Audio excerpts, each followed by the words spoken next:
సత్య అయితే క్రిష్తో ఇలా అంటూ ఉంటుంది, మీ ఇంట్లో మగవాళ్ళకి అసలు ఆడవాళ్ళ మీద ప్రేమే ఉండదేం, బయటికి తీసుకెళ్ళాలని షికార్లకు తిప్పాలని ఉండదేం, ఎప్పుడూ బావగారు అక్కయ్యని ఎక్కడికి తీసుకెళ్ళినట్లుగా నాకు తెలియదు అని సత్య అంటూ ఉంటుంది. ఆ మాటలకి క్రిష్ అయితే, నీకు తెలుసా మా అన్నయ్యకి మా వదిన మీద ఎంత ప్రేమ ఉందో, యాక్చువల్గా ఇప్పుడు రెస్టారెంట్కి తీసుకెళ్ళి టేబుల్ బుక్ చేసింది మా అన్నయ్యే, కానీ మా అన్నయ్యకి ఏదో పని పడి మన ఇద్దరిని బాబు రిక్వెస్ట్ చేసి మన ఇద్దరిని ఇక్కడికి పంపిస్తున్నాడు, వదిన అన్నయ్య ఆ పని మీద బయటకు వెళ్తున్నారు, ఆ విషయం నీకు తెలుసా, లేకపోతే నేను నిన్ను బయటకు తీసుకెళ్ళడానికి గట్రా ఈ టేబుల్ బుక్ చేయలేదు అని సత్యతో అయితే క్రిష్ అంటూ ఉంటాడు. మా అన్నయ్యకి మా వదిన అంటే ఎంత ప్రేమో అని అంటూ ఉంటాడు. ఆ మాటలకి సత్య అయితే షాక్ అవుతూ ఉంటుంది. ఏంటి తను అనుకున్న పని చేసేస్తాడా ఏంటి, తనకి కడుపులో బిడ్డలకి అబోర్షన్ చేస్తాడా ఏంటి అని సత్య అయితే షాక్ అవుతూ ఉంటుంది. ఇక సత్య క్రిష్ చెప్పిన మాటలు విని తను ఖచ్చితంగా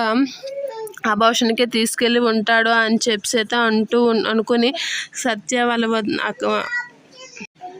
సత్య అయితే వాళ్ళ అక్క గురించి ఆలోచిస్తూ ఉంటుంది. వాళ్ళ అక్క అయితే ఇంకా వాళ్ళ ఆయనతో బ్రతిమలాడుతూ ఉంటుంది, దయచేసి నా కడుపులో ఉన్న బిడ్డని బతికించండి, చంపేయకండి, ఈ బిడ్డనైనా నా కడుపులో మొయ్యనివ్వండి అని చెప్పి అయితే అంటూ ఉంటుంది. ఆ మాటలకి తను కోపంగా తన కాస్త చూస్తూ ఉంటాడు. నేను ఎంత చెప్పినా వినలేదు కదా అని చాలా కోపంగా చూస్తూ ఉంటాడు. దానికి తనైతే భయపడిపోతూ ఉంటుంది. అలా ముందు చూస్తూ ఉంటుంది. అదే టైంలో సత్య ఫోన్ చేస్తూ ఉంటుంది. అది చూసి తను షాక్ అవుతూ ఉంటుంది.